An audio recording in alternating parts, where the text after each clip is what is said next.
65% के पास electricity India में आज भी थर्मल पावर प्लांट से जनरेट होती है और 85% कंट्रीज इलेक्ट्रिसिटी जनरेट करने के लिए सबसे ज्यादा थर्मल पावर प्लांट यानी कोयले पर ही डिपेंडेंट है। 500 मेगावाट इलेक्ट्रिसिटी जनरेट करने के लिए थर्मल पावर प्लांट पर 250 टन कोयला हर घंटे में फूंक दिया जाता है, सोच सकते हो आप। और इसके बाद में थर्मल पावर प्लांट की एफिशिएंसी रहती है सिर्फ 30 से 35%, यानी 100 केजी आपने कोल जलाया तो सिर्फ 30 से 35 केजी कोल ही सिर्फ इलेक्ट्रिसिटी में कन्वर्ट हो पाएगा, बाकी के लॉसेस हो जाएंगे। और कोल बनता है पेड़ पौधों से, तो यदि आप इलेक्ट्रिसिटी वेस्ट कर रहे हो तो इनडायरेक्टली इन्वायरमेंट को नुकसान पहुंचा रहे हो। तो इस वीडियो में डिटेल में समझते हैं इलेक्ट्रिसिटी कैसे जनरेट होती है थर्मल पावर प्लांट पर।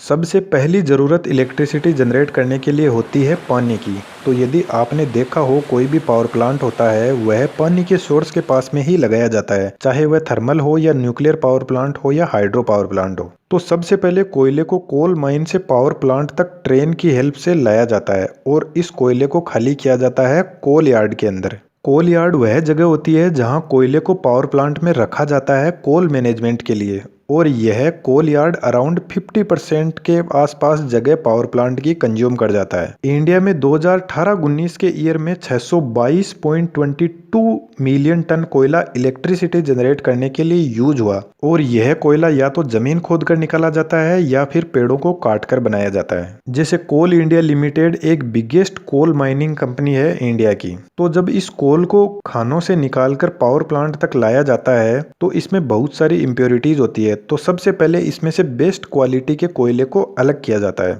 फिर इस साफ किए हुए कोयले को कन्वेयर बेल्ट की मदद से भट्ठी तक पहुंचाया जाता है।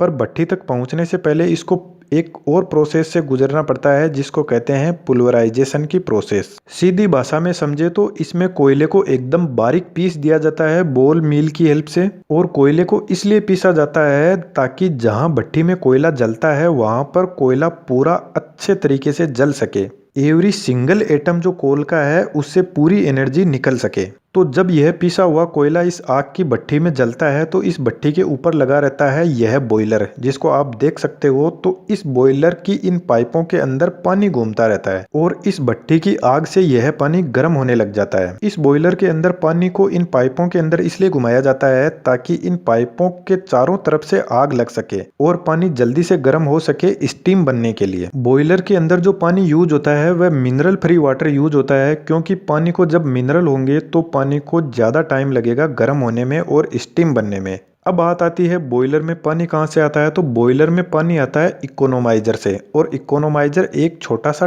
टैंक जैसा होता है जिसको आप देख सकते हो। और इस इकोनोमाइजर को सेट किया जाता है इस आग की भट्ठी के पास में एकदम टच करके, ताकि पानी बॉयलर में जाने से पहले इस भट्ठी से थोड़ा गर्म हो जाए। और इस इकोनोमाइजर में पानी कहां से आता है उसकी अपन आगे बात करेंगे, वहां पर आपको अच्छे से समझ आएगा। अब जो यह थर्मल पावर प्लांट है इसमें इस आग की भट्ठी को लेकर दो प्रॉब्लम सबसे बड़ी आती है। पहली, जब इतना मिलियंस ऑफ टन कोयला जलता है तो इससे बनने वाली जो राख होती है उसका मैनेजमेंट का। अब आप सोच सकते हो कि 500 मेगावाट इलेक्ट्रिसिटी जनरेट करने के लिए 250 टन कोयला हर एक घंटे में जलाया जाता है। और जो दूसरी प्रॉब्लम है, जब कोयला पिसी हुई फॉर्म में जलता है तो इसको धुएं की फॉर्म में चिमनी से होते हुए इन्वायरमेंट में उड़ने का डर रहता है, क्योंकि यदि इतनी मिलियंस ऑफ टन कोयला में से यदि 1 टन कोयला भी उड़ गया तो कुछ ही दिनों में शहर में काले बादल छा जाएंगे।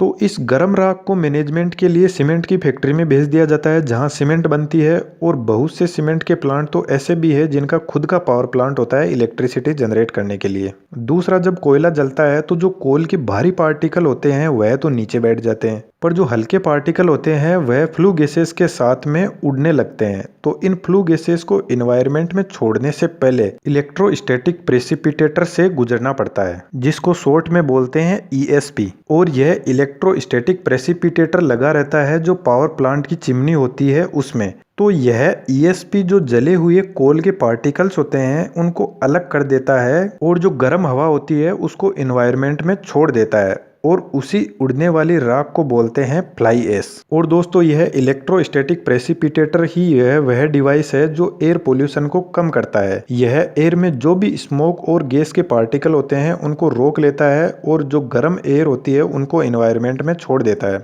तो इस डिवाइस का यूज करके फैक्ट्रीज की चिमनी पर लगाकर पोल्यूशन को काफी हद तक कम किया जा सकता है। अपन थोड़ा आगे बढ़ते हैं। जब बॉयलर में पानी को बहुत ज्यादा गर्म किया जाता है तो वह स्टीम बनने लग जाता है, और यह जो बॉयलर की स्टीम होती है इसका टेम्परेचर होता है 550 डिग्री से लेकर 1000 डिग्री सेल्सियस तक। तो जब बॉयलर से इस हीटेड स्टीम को कलेक्ट किया जाता है तो इस हीटेड स्टीम को हाई प्रेशर के साथ में टरबाइन पर छोड़ा जाता है, और टरबाइन जुड़ी रहती है एक शाफ्ट के थ्रू जनरेटर से। तो जब टरबाइन घूमती है तो जनरेटर भी घूमना शुरू कर देता है। अब यह टरबाइन भी कई टाइप के होते हैं, फ्रांसिस, कैपलन, इम्पल्सिव।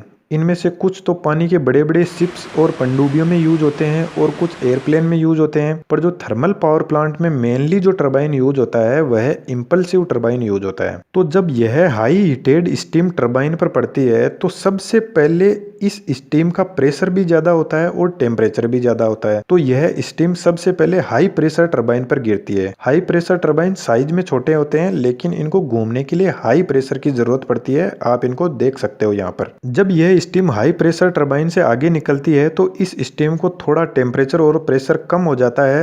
इस हाई प्रेशर टरबाइन के आगे लगा रहता है लो प्रेशर टरबाइन। यह साइज में बड़े पर लो प्रेशर पर भी घूम सकते हैं यह। और यह जो स्टीम होती है ना, यह टरबाइन की हर एक ब्लेड पर लगभग 250 किलो वजन जितना प्रेशर लगाती है। तो आप सोच सकते हो आप इस स्टीम का टेम्परेचर और प्रेशर कितना ज्यादा हाई होता है। तो जब इन दोनों टरबाइंस का यह सेट घूमता है तो इनसे जुड़ा हुआ जनरेटर भी घूमने लग जाता है। अब यह स्टीम इस टरबाइन से आगे निकलती है तो आगे लगा रहता है कंडेंसर, और यह कंडेंसर के थ्रू स्टीम को ठंडा करने के लिए कूलिंग टावर के पास में भेज दिया जाता है, क्योंकि इतनी हाई टेम्परेचर वाली स्टीम को इन्वायरमेंट में छोड़ना बहुत ही रिस्की है। अब यह जो कंडेंसर है ना, इसकी बहुत ही गजब का काम है। यह एक तरीके से इंजीनियर्स का बहुत ही जबरदस्त दिमाग है। कैसे, वह देखते हैं। जब गर्म स्टीम टरबाइन से कंडेंसर के पास में आती है तो कंडेंसर इस स्टीम को ठंडा करने के लिए कूलिंग टावर के पास में भेज देता है, और जब यह स्टीम ठंडा होकर पानी के रूप में कूलिंग टावर से वापस दूसरे पाइप में कंडेंसर के पास में आती है तो इन दोनों पाइप को एकदम पास पास में सेट किया जाता है इकोनॉमिकली बेनिफिट के लिए। कैसे? जिस पाइप में गर्म स्टीम जा रही है कूलिंग टावर के पास में, वह स्टीम जिस पाइप में ठंडा पानी वापस आ रहा है उससे थोड़ी ठंडी हो जाएगी, और यह जो ठंडा पानी है जो कूलिंग टावर से कंडेंसर के पास में आ रहा है यह गर्म स्टीम वाले पाइप से थोड़ा गर्म हो जाएगा। तो जब यह ठंडा पानी कंडेंसर से होकर आगे निकलेगा तो टरबाइन से जो हीटेड स्टीम आ रही है उससे और गर्म हो जाएगा, क्योंकि हमें तो यह पानी वापस बॉयलर के पास में भेजना है। तो अच्छा है ये जितना गर्म हो सके, ताकि बॉयलर को पानी को गर्म करने और स्टीम बनाने में ज्यादा टाइम ना लगे। और कंडेंसर के आगे यह पानी इकोनोमाइजर में जाता है, जो मैंने आपको अभी बताया था, जो यह आग की भट्टी के एकदम टच होकर लगा रहता है और इकोनोमाइजर से वापस बॉयलर में भाप बनने के लिए भेज दिया जाता है। अब यह जो कूलिंग टावर होता है ना, इसका गजब का मैकेनिज्म होता है जिसमें स्टीम को ठंडा किया जाता है। इसका मैकेनिज्म मैं आपको एक बहुत ही शानदार एग्जाम्पल से समझाता हूँ। अक्सर आपने देखा होगा कि गर्मियों में जो पानी की टंकी छत पर रखी रहती है उसमें पानी बहुत गर्म हो जाता है, नहाने के लायक भी नहीं रहता है वह पानी। अब उस पानी को ठंडा करने के लिए एक सिंपल सा तरीका बताता हूँ आपको, वह भी एकदम फ्री। तो जब भी आप नहाने जाओ उससे पहले एक पानी का टब या बाल्टी लेकर उसमें फंवारा चला देना, यही बाथरूम में नहाने वाला फंवारा। जब पानी फंवारे से लेकर टब तक आएगा बूंदों के रूप में, तो यह पानी हवा के संपर्क में आकर काफी हद तक ठंडा हो जाएगा। और यदि आपने इस फंवारे वाली बूंदों पर फैन चला दिया तो यह पानी बहुत ही ठंडा हो जाएगा। और यही सेम मैकेनिज्म यूज होता है कूलिंग टावर में और बारिश के पानी में।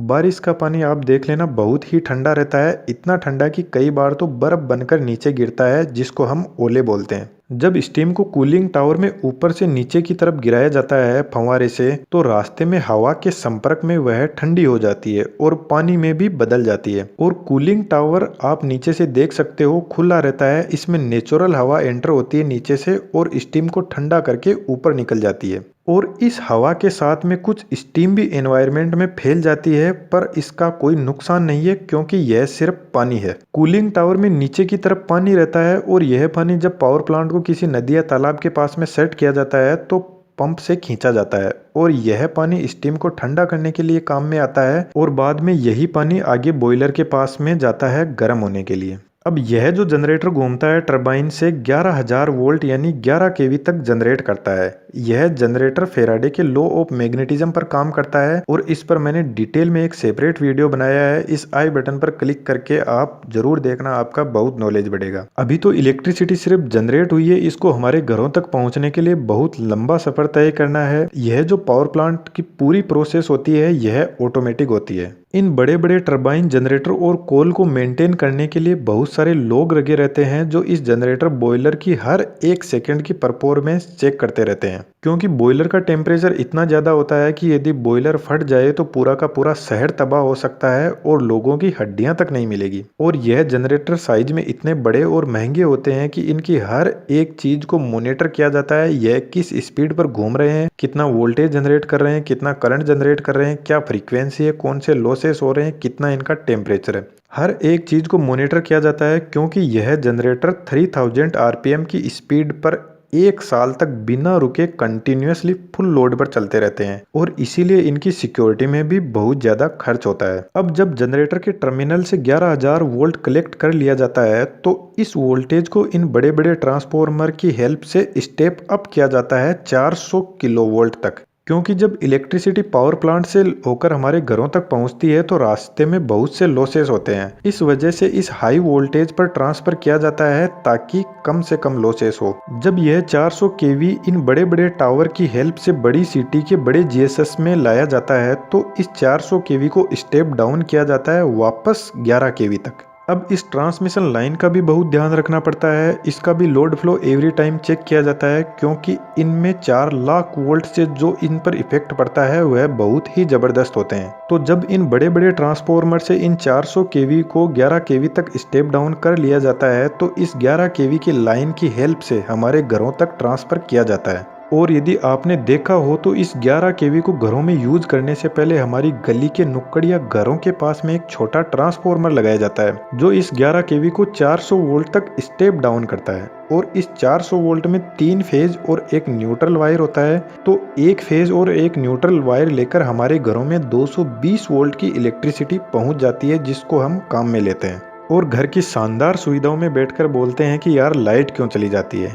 इलेक्ट्रिसिटी तब कटती है जब या तो कोई फॉल्ट आ जाता है या फिर कभी लोड बढ़ जाता है, वरना पावर प्लांट में इलेक्ट्रिसिटी 24 घंटे और साल के 365 दिनों में एनी टाइम अवेलेबल रहती है। दोस्तों, मैंने इस लाइव अड्डा चैनल पर बहुत सारी स्टडीज डाल रखी है। चैनल पर विजिट करोगे तो आपको देखने को मिलेगी जो बहुत ही इंटरेस्टिंग है। और यह थी एक कंप्लीट प्रोसेस इलेक्ट्रिसिटी जनरेशन से लेकर हमारे घरों तक पहुंचने की। यह इन्फॉर्मेशन आपको कैसी लगी जरूर कमेंट बॉक्स में बताना, और यदि आपको कुछ पूछना है तो वह भी आप कमेंट्स में पूछ सकते हो। Thank you.